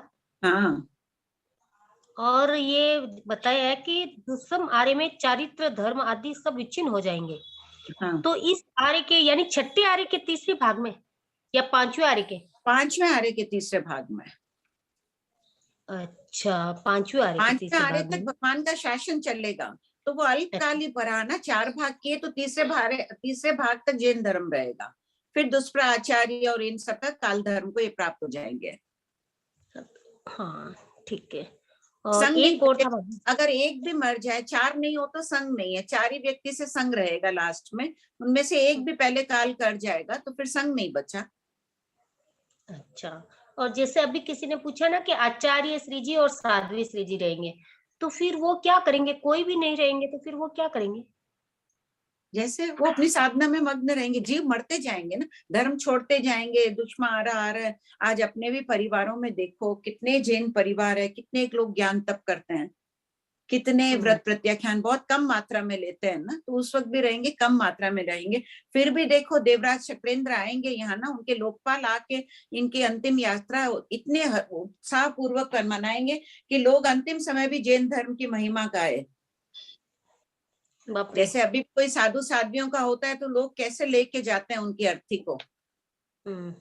ये तो सामान्य अपन ले जा रहे हैं। सोचो कि अंतिम आचार्य की तो देवराज आके ले जाएंगे। देवराज स्वयं नहीं आएंगे, लोकपाल आएगा। अनेक देवता आएंगे। मनुष्य जाने वाले कम भी होंगे तो देवता बहुत आएंगे। छठे आरे में भी मनुष्य वगैरह होते रहेंगे ऐसे जो बिल्लों में बता रहे वैसे? तो अगर नहीं होंगे तो वापिस अपन कैसे होंगे? माँ बाप रहेंगे तभी तो बच्चे होंगे। ये तो पढ़ पढ़ के कैसा ही लग रहा है ना, अजीब फील हो रहा है। ठीक है भाभी जी, धन्यवाद। हाँ बोलिए सुरेंद्र बाबू, बोलिए। जय जिनेन्द्र सर। जय जिनेन्द्र। ये दुष्प्र आचार्य का बताया ना, तो इसका थोड़ा सा बताइए ना, क्या विशेषता क्या है? स्पेलिंग ठीक कर लीजिए, दुष्प्र रॉन्ग लिखा हुआ है, दुप्सह कर दीजिए। अभी कराया ना? हाँ दुस्सह कर दीजिए। दुप्सह। ये 20 वर्ष तक ही रहता है क्या? छठे आर्य में लघु दंडक में आयुष कितनी बताई है? जगन्य अत्तर महर्षि उत्कृष्ट 20 वर्ष। 20 वर्ष, ठीक ठीक ठीक ठीक है। जय जिनेन्द्र। जय जिनेन्द्र। आंटी कोई पूछ रहे हैं कि अगर आचार्य एक ही रहेंगे, साध्वी जी एक ही रहेंगे, तो फिर कल्प का क्या होगा? साध्वी तो कम से कम 3 चाहिए ना। नहीं, अब उस वक्त नहीं रहेंगे, धीरे धीरे कम हो रहे हैं। धर्म विच्छिन्नता की ओर जा रहा है ना, समाप्ति की ओर जा रहा है। विनीता जी, ऐसे तो 3 नहीं हो तो आचार्य बन ही नहीं सकते। आचार्य पदवी के धारक थे, साधु काल करते गए, तो कहे तो वो आचार्य ही जाएंगे। विनीता जी। हाँ हाँ, मैं पूछ रही हूँ भाभी जी, ये 217 में जो बताया है कि प्रत्येक बिल में 3-3 मंजिल होते हैं, तो वो बिल होगी और उसके भी इतना तूफान आएगा, इतनी तीव्र आंधी आएगी, तो उसमें वो 3 मंजिल भी रहे? वो 3 मंजिल में सुरक्षित है ना। आंधी तूफान आने के पहले देवता ले जाएंगे मनुष्यों को, पहले ले जाके वहां पर रख देंगे। आंधी तूफान आएंगे तब तो सभी मर जाएंगे, सभी विनाश हो जाएगा, मकान दीवारें पर्वत सब टूट जाएगी। हाँ, तो वही मैं बोल रही हूँ ना, तो 3 मंजिल कैसे सुरक्षित रहेगी? वो तो जमीन में है ना, अंडरग्राउंड के अंदर। अच्छा, अंडरग्राउंड बिल। अच्छा, अंडरग्राउंड। हाँ, बिल। अच्छा, जहाँ अंडरग्राउंड।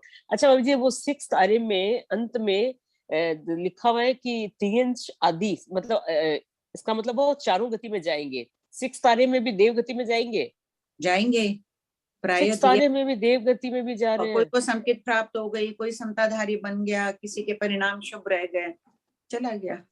अच्छा, और उस समय आज देव नहीं आ रहे हैं, कोई भी गुरु देव या किसी का भी कुछ होता है, और उस समय देव लोकपाल उस आएंगे। समय आएगा कि उनका उपयोग जा रहा है कि आज हमारे क्षेत्र में धर्म का विनाश हो रहा है, अंतिम आचार्य हैं, उनकी महिमा पूर्वक अंत्येष्टि करेंगे। ये नहीं कि दुख से अंतिम आचार्य वो ऐसे ही पड़े रहे, कोई उनको लेके ही नहीं जाए। यहाँ तो अगर आचार्य का देवलोक गमन होता है तो कहाँ कहाँ से लोग पहुंचते हैं, कितनी महिमा पूर्वक उनका अंतिम संस्कार किया जाता है। तो भाभी जी ये जैसे छठा आरा शुरू होगा तब इनका आचार्य जो दुष्पय आचार्य है उनका या साध्वी जी जो भी ये चार इनका मतलब देवलोक गमन होगा क्या?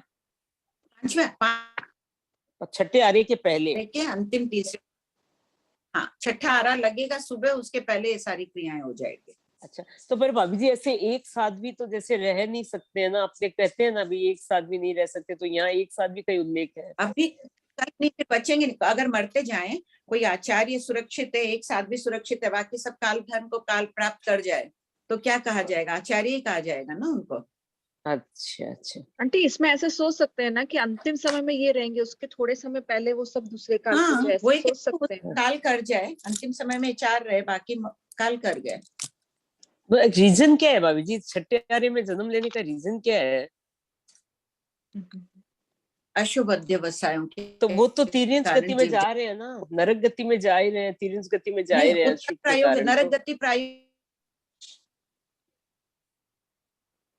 मनुष्य के बंध के जो आयु बंध के कारण है उनमें वक्रता आदि रह जाती है, तो ऐसे उत्पन्न होते हैं असाता वेदनी बांधी, ये सब असाता वेदनी का ही उदय, तीव्र असाता वेदनी के बाद ही भगवान महावीर इसका गौतम स्वामी इसके विषय में पूछ रहे हैं। तो तीव्र प्राणभूत जीव सत्व का हनन आदि करने के कारण ऐसी असाता वेदनी बांधी, अशुभ रूप मिलना, अशुभ आवाज मिलनी, सब कुछ रूप रंग आदि किस पर है? असाता वेदनी का ही उदय, मन में अच्छा नहीं लगना असाता वेदनी है। बस वही मन शुभ रखो, इसका एक ही पूरा सार एक ही निकल रहा है, शुभ अध्यवसायों में रमण करो बस।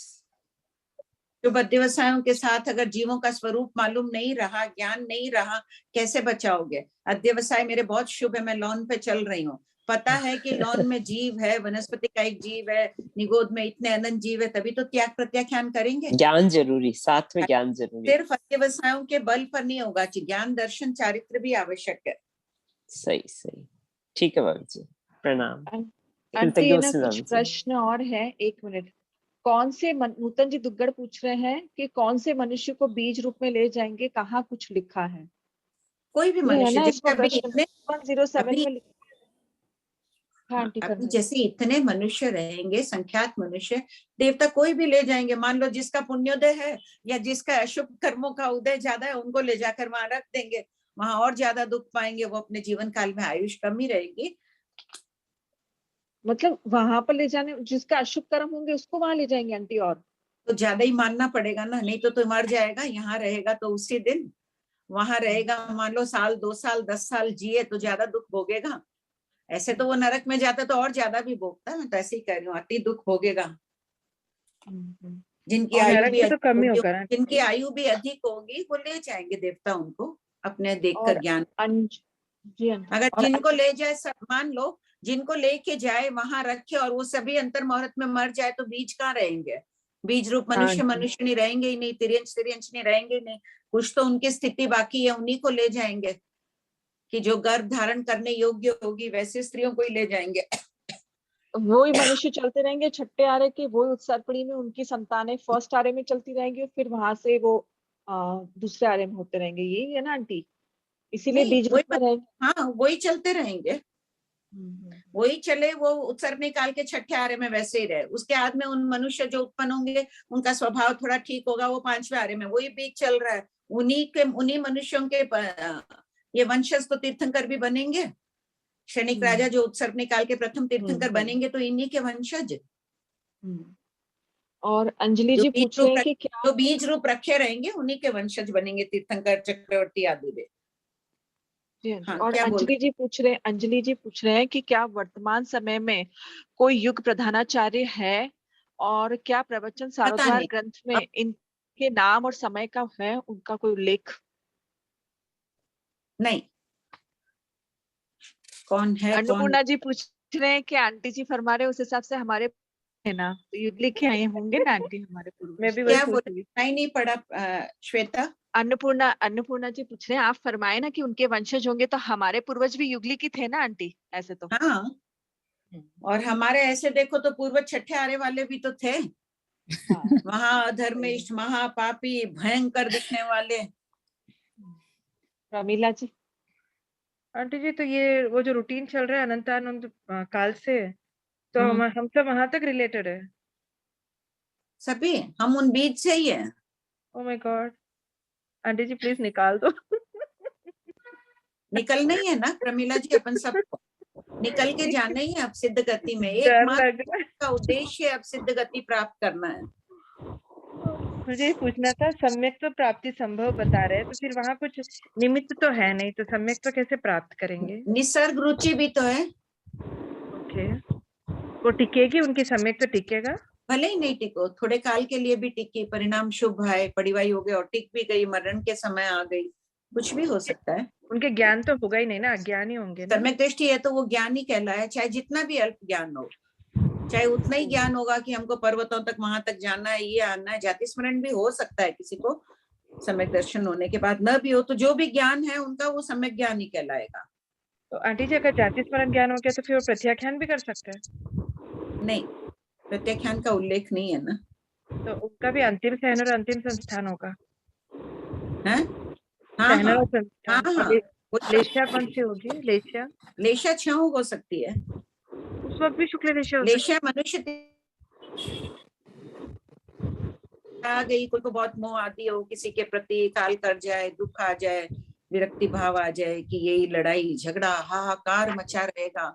जैसे अभी भी मरासा से सुना हुआ है कि कई बार किसी के घरों में जाओ सुबह के समय, इतने लड़ाई झगड़े। व्यक्ति सुबह के समय शांत रहना चाहिए। क्यों कहा गया सुबह का समय साधना में? उस समय ज्यादा व्यक्ति को काम वगैरह की चिंता रहती है, तब ज्यादा वो अपसेट होता है, ज्यादा हो हा मचाता है।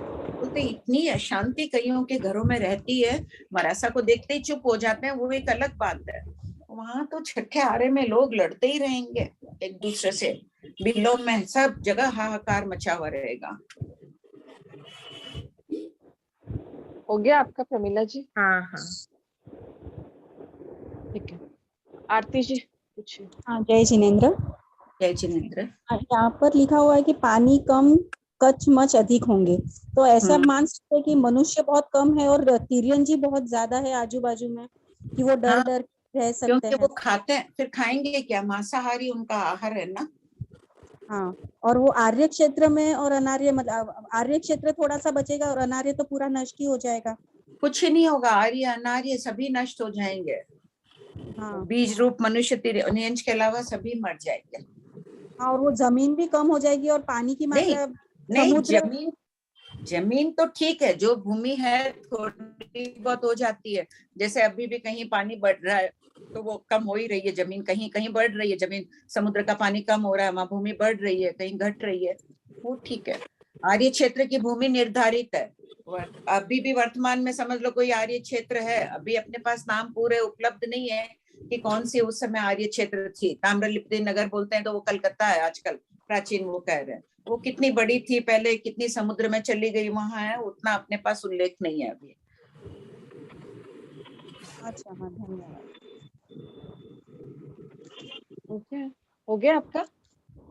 हाँ आंटी, इन्हीं के संबंध में इन्होंने जो पूछा ना, ये 2113 ये वाला समझाइए ना आंटी, प्रश्न संख्या 2113 पढ़ो। हाँ, ये दुष्म आर में गंगा सिंधु इसका नदियां है कि जैसे गंगा सिंधु नदियां अभी तो बहुत चौड़ी है, उसकी चौड़ाई पानी कम हो जाएगा, पानी घट जाएगा, तो चौड़ाई कितनी रहेगी? एक रथ चल सके, अभी सड़कों पर रथ चल सके उतनी चौड़ी रहेगी वो। और उनमें पानी कितना रहेगा? वो रथ का पहिया आधा डूबे उतना ही पानी रहेगा। पर आंटी, हम तो शाश्वत बोलते हैं ना उन नदियों को, तो हाँ, तो शाश्वत है ना, पानी है ना, चौड़ाई कम हुई। अच्छा, तो शाश्वत है तो आंटी शाश्वत में हम जैसे बोलते हैं कि हिंदुस्तान शाश्वत में ये नहीं समझना है कि पानी की मात्रा शाश्वत है। अच्छा, ठीक है। जैसे होती है ना साउथ की नदियां, नॉर्थ की नदियां तो शाश्वत है, पूरे रहती है, और यहाँ की नदियां वर्षा काल में भरती है ज्यादा।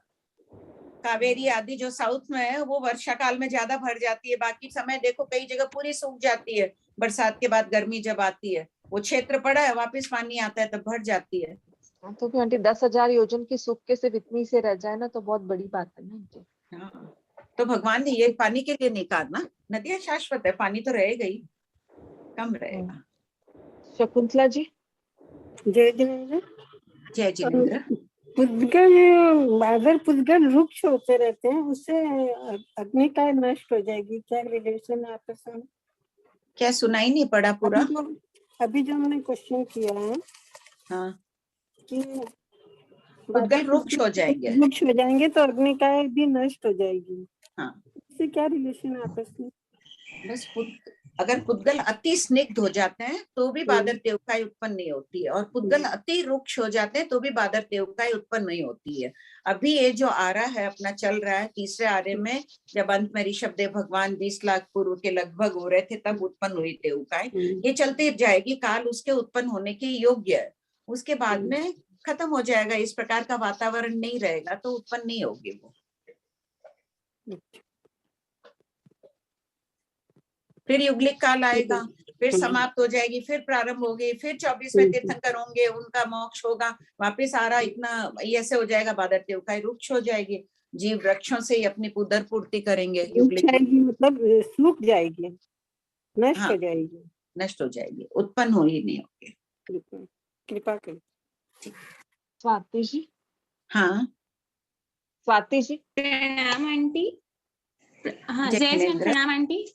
जय जो जिनेंद्र। 2003 में जो बताया हुआ है ना कि चतुर्विध संघ में आराधक एवं एकाभावतारी होंगे, उसमें अपन ऐसा सोच सकते हैं क्या कि ये जो 4 है वो सिर्फ एकाभावतारी होंगे और जो बाकी रहे वो शायद देवलोक में या चले जाए, ऐसा कुछ संभव नहीं हो सकता? नहीं, वो भी हो सकते हैं, और भी अनेक हो सकते हैं। भगवान महावीर के शासन में एक भवावतारी, यहाँ सिर्फ अंतिम दिन की बात चल रही है, एक दिन पहले भी कोई रहे होंगे एक भवावतारी, कोई बाधा नहीं है उसमें भी। तो नहीं, उस दिन अंतिम दिवस वाले दिन क्या देवलोक में जाए वैसे साथ भी नहीं हो सकते?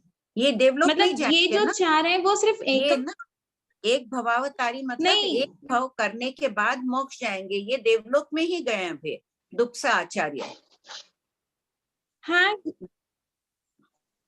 ये देवलोक में ही जाएंगे, बाकी जैसे 2 भाव कर लिए या 3 भाव कर लिए, ऐसे भी तो साधु साध्वी होते होंगे ना जो 2, 3, 4, 5 भाव करे, तो वैसे अंतिम टाइम तक रह सकते हैं क्या? हाँ, वैसे भी होंगे। यहाँ पे प्रश्न सिर्फ एक भवावतारी का पूछा गया है उस दिन का, तो भगवान ने उस दिन का यही जवाब दिया है। पहले दिन वाले भी कुछ भी हो सकते हैं, 1 भवावतारी, 2 भवावतारी, 10 भवावतारी, सब हो सकते हैं। या तो यही उत्तर है या मैं प्रश्न पूरा समझी नहीं हूँ, थोड़ा डिस्टरबेंस आ रहा था। आपका उत्तर मिल गया क्या प्रश्न का? स्वाति जी। स्वाति जी, आपका क्लियर हुआ उत्तर? म्यूट क्यों हो गए? उनके नेट की प्रॉब्लम लग। जी क्लियर हो गया? हो गया क्लियर। सुनीता जी। एक संकेत का था वो भी। जय जिनेंद्र आंटी। जय जिनेंद्र। में एक साधु एक साध्वी रहेगा, 21,000 वर्ष तक एक साधु उसका काल होगा, दूसरा साधु बनेगा, ऐसा समझेंगे क्या? क्या वापस बोलिए ना, नहीं समझ आया। इसमें ऐसा लिखा हो ना, एक साधु और एक साध्वी रहेगा। हाँ, छठे आरे में तो छठे आरे में नहीं है, छठे आरे में तो होंगे ही नहीं, 5वें आरे के अंतिम दिन, भगवान महावीर के शासन के अंतिम दिन। शासन का अंतिम दिन कब है? 5वें आरे का अंतिम दिन, या लिख लीजिए आप लोग, शासन के अंतिम दिन यानी 5वें आरे के अंतिम दिन भी। जी जी। और एक ये आंटी, ये जो लंबाई लिख रखी ना इसमें नदी की, तो नदी की चौड़ाई और गहराई तो बता रखी, लंबाई कितनी होगी फिर नदी की? लंबाई तो जो जितनी अभी गंगा सिंधु की है वो पूरी रह सकती है। अच्छा, ठीक है, ओके। मोहिनी जी। हाँ, जय जिनेंद्र। हाँ, जय जिनेंद्र। मोहिनी जी। हाँ, मैं ये पूछ रही थी कि प्रणाम करती हूँ भाभी जी। हाँ, जय जिनेंद्र। मोहिनी जी, पहले और दूसरे आरे में जब युगलिक ही रहते हैं खाली, तो वो खाली देवगति ही जाते हैं फिर? हाँ, सिर्फ देवगति में ही जाते हैं। भद्रिक परिणामी होते हैं वो। हाँ, वहाँ जो भी जन्मेंगे सब युगलिक ही होंगे। सभी युगलिक होंगे, सभी देवगति में जाएंगे। अच्छा, और ये सावन बद्दी एकम को जो आर्य की शुरुआत होती है, पहला आर्य के अंतिम, दूसरे आर्य के अंतिम, सब में होता है। हाँ, सब में यही माना जाता है। अच्छा, जय जिनेंद्र, कृपा करें। जय जय। सुनीता जी काठेड़। हो गया मेरा। अच्छा, विनीता जी। विनीता जी। हाँ हाँ, प्रणाम भाभी जी। हाँ बोलो विनीता। भाभी जी, सब मतलब अपने क्या माने कि अपने 5th तारे में है तो अपने ज्यादा लक्की हैं, कम एज के अंदर अधिक धर्म करके अपने जल्दी आगे और जल्दी अपने मतलब भावों को कम करके जल्दी मोक्ष जा सकते हैं जितने आर्य हैं। हाँ, 5वें आर्य के कहते हैं ना, कुंडा माही रतन कहीजे भलो 5वां आरो, इन भव नहीं कहते पर भव मुंडो कारो। कि कितना 4थे आर्य में जन्मते तो करोड़ पूर्व तक हमें करना पड़ता, और अभी 5वें आर्य में तो छोटी सी आयुष है, धर्म आराधना कर लो, भाव को सीमित कर सकते हैं। तो मतलब ये अपने अपने को इसका बहुत ज्यादा वो होना चाहिए कि भाई हाँ, हम 5वें आर्य में है, ज्यादा से ज्यादा मतलब इसका प्रॉफिट जितना ले सकें ले। सही बात है। हाँ। तो उसमें तो इतना टाइम लगेगा, 4थे आर्य में हो भी जाते तो। अच्छा भाभी जी, एक है ना, जैसे अपने अभी जैसे बता रहे हैं युगलिक है जो सभी देव में जाती है, तो जहाँ मनुष्य है तब इनकी सबसे ज्यादा जितने भी मनुष्य हैं संख्या, तो ज्यादा कहाँ जा रहे हैं? देव में जा रहे हैं ज्यादा। पहले दूसरे आर्य के तो टोटली उसमें ही जा रहे हैं, तीसरे आर्य के वो तो टोटली उसमें जा रहे हैं देवगति में। तो इसका मतलब मनुष्य जो भी है, मनुष्य में समुच्चय मनुष्य भी है, वो देवगति जाते ही नहीं है। समुच्चय को छोड़ दे तब तो असंख्यात मनुष्य भी तो असंख्यात हो जाएंगे, उनको तो काउंट करने से नहीं हो जाएंगे। उनको छोड़ दो तो संख्यात मनुष्य है, वो अपने अपने परिणामों के अनुसार है। कितनी संख्या में? बहुत कम है मनुष्य। हाँ नहीं, वही मैं बोल रही हूँ, समुच्चय को छोड़ दे, संख्यात मनुष्य है, उनमें ज्यादा, इसका मतलब देवगति में ही जा रहे हैं। अपने यहाँ से भी देवगति जा रहे हैं और युगलिक तो जा ही रहे हैं, तो मतलब तिर्यंश नरक का कम है। और युगलिक को गिन के बोल रही हो क्या? युगलिक तो छोड़ दो, बाकी में अब जो अपने अपने परिणामों के अनुसार जैसा आयुष बंद करते हैं वहां जा रहे हैं। युगलिक को तो छोड़ ही दो, उनकी तो निश्चित है गति। नहीं, संख्यात में तो युगलिक आ जाएंगे ना, समुच्चय को छोड़ दे। हाँ, संख्यात मनुष्य में चारों गति में सबसे ज्यादा, इसका मतलब देवगति में ही जा रहे हैं। लेकिन युगलिक संख्या में अधिक नहीं है। अच्छा, संख्या में भरत, ऐरावत, महाविद्य क्षेत्र अधिक है। मैं मनुष्य छोटे हैं तो भी वो क्षेत्र बड़े हैं। हेमंत क्षेत्र इतना बड़ा है, निवाश्रम के पास इतने लंबे लंबे इतने बड़े, फिर भी संख्या में कम है वे। अच्छा अच्छा, ठीक है, ठीक है। मनुष्यों की जो अल्प बहुत बताई है, उनमें सबसे थोड़े 56 अंतर द्विपज मनुष्य होते हैं, उसके बाद में देवकुरु, उत्तर कुरु के अधिक, उसके अधिक, तो ये बहुत कम है। उनसे भरत, ऐरावत के बहुत अधिक है। अच्छा, ठीक है। मतलब क्या प्रश्न आ रहा है पूर्णा जी? समझ पढ़ नहीं पाई। श्वेता क्या लिख रहे हैं वो? आंटी अब ऊपर वाले पढ़ लूं क्या पहले उनसे? हाँ पढ़ लो। हाँ पढ़। एक तो अन्नपूर्णा जी ने कहा है, नहीं अन्नपूर्णा जी नहीं, प्रतिभा जी का नेट इश्यू था, तो वो पूछ रहे हैं कि 6th तारे में भी संकेत प्राप्त हो सकता है क्या? किस कारण से? 6th तारे में भी संकेत प्राप्त हो सकता है। हाँ। और यहाँ एक दे दिया ना, देखो प्राय क्या शब्द दिया है? प्राय शब्द दिया है। आंटी प्राय देवगति में जाने के लिए सम्यक दृष्टि होना आवश्यक थोड़ी, मिथ्या दृष्टि भी तो जा रहा है। नहीं, धर्म संज्ञा और सम्यक तो सहित होते हैं क्या? अन्य गतियों में सूचित कर रहा है धर्म संज्ञा एवं सम्यक से रहित अत्यंत माना जाता है। देवगति में भी जा रहे हैं, जाना जरूरी नहीं है। काम निर्जरा के बल पर मिथ्या दृष्टि भी जाते ही हैं, लेकिन संकेत प्राप्ति मानी है। क्योंकि आंटी अपन वो जो करते हैं ना, उन्हें में बाधा है इसलिए नहीं, बस वो 7वीं नास्ति का दृष्टांत देकर कहते हैं कि जा सकते हैं। जब वहां इतने दुख में जीवन व्यतीत करते हुए भी प्राप्त कर सकते हैं, वैसा दुख तो 6ठे आर्य में है नहीं। हाँ ये बात तो क्या बात है? और संकेत का ऐसा भी नहीं आंटी के कोई विक्षेप बता रहे हो। हाँ। सपना जी पूछ रहे हैं तंदुल मत्स्य का उल्लेख कहाँ है? आप एग्जाम्पल में बहुत बार बताते हैं, किस सूत्र में है ये? जीवा जीवा विगम सूत्र में कि टीका में। हाँ। और कमला जी मरोठी कह रहे हैं कि आहार के 288 भेद समझने थे। ये हो चुका है ना क्लास में? हाँ। कौन से रिकॉर्डिंग देख के बताना ना, बाद में बता देना श्वेता। हाँ। और ये बहुत संजू विस्तार देवी से जी, चला था कमला जी, एक बार आप रिकॉर्डिंग सुन लीजिएगा, श्वेता बता देगी कौन से दिन हुआ था। और संजू देवी जी पूछ रहे हैं कि 20 लाख वर्ष बाद अग्नि उत्पन्न हुई क्या तीसरे आर्य में? तीसरे आर्य में 20 लाख वर्ष बाद नहीं, ऋषभ देव भगवान जब 20 लाख वर्ष के थे तब अग्नि उत्पन्न हुए। हाँ हाँ, तो तीसरे, हाँ तो वो तीसरे हमने तीसरे हाँ, तो आर्य की ऋषभ देव भगवान समाप्ति तो के समाप्ति उनकी के वहां 84 पे लाख पूर्व की आयुष थी, उसमें 20 लाख कम कर दो तो कितने हुए? 64। जब तीसरे आर्य के लगभग 64 लाख पूर्व वर्ष बाकी थे तब अग्नि उत्पन्न हुई। एक और है, अन्नपूर्णा जी पूछ रहे हैं कि आंटी युगलिक समय में नरक में जीवों की आगति कम होगी क्या? कोई फर्क नहीं पड़ेगा, बहुत है तिर्यंच, असंख्यात द्वीप समुद्रों में असंख्यात तिर्यंच है। और निर्मल भैया पूछ रहे हैं कि मनुष्य की अल्प बहुत किस थोकड़े में बताई है? जीवा जीवा विगम सूत्र में। अच्छा ठीक है, बस हो गया आंटी ये तो। किसी थोकड़े में नहीं है, आगम में है, उसे थोकड़ा बना नहीं है उस विषय का। अन्नपूर्णा जी, विनीता जी आपका हो गया क्या? आंटी हाँ बोलो। लोअर हैंड कर दूं आंटी क्या? जय जिनन आंटी, क्वेश्चन नंबर जो 2112 है ना, हाँ, उससे हम ये समझ सकते हैं क्या कि अभी भी काल की रुक्षता बढ़ रही है, इसीलिए ग्लोबल वार्मिंग हो रही है? हाँ तो ग्लोबल वार्मिंग का कारण सिर्फ यही है कि काल की रुक्षता बढ़ रही है? हाँ हाँ, ये होना ही है, धीरे धीरे ही परिवर्तन आता है ना। तो जैन कोई धर्म भी में तो उत्तर एक ही मिल साथ नहीं गया। होती है, नखुन बढ़ता है, घंटों नखुन को देखते जाओ, वो बढ़ता हुआ अपने को दिखेगा नहीं ना, हाँ धीरे जी। धीरे वो बढ़ तो रहा ही नजर नहीं आ रहा है। उसी प्रकार जो भी परिवर्तन होता है धीरे धीरे होता है।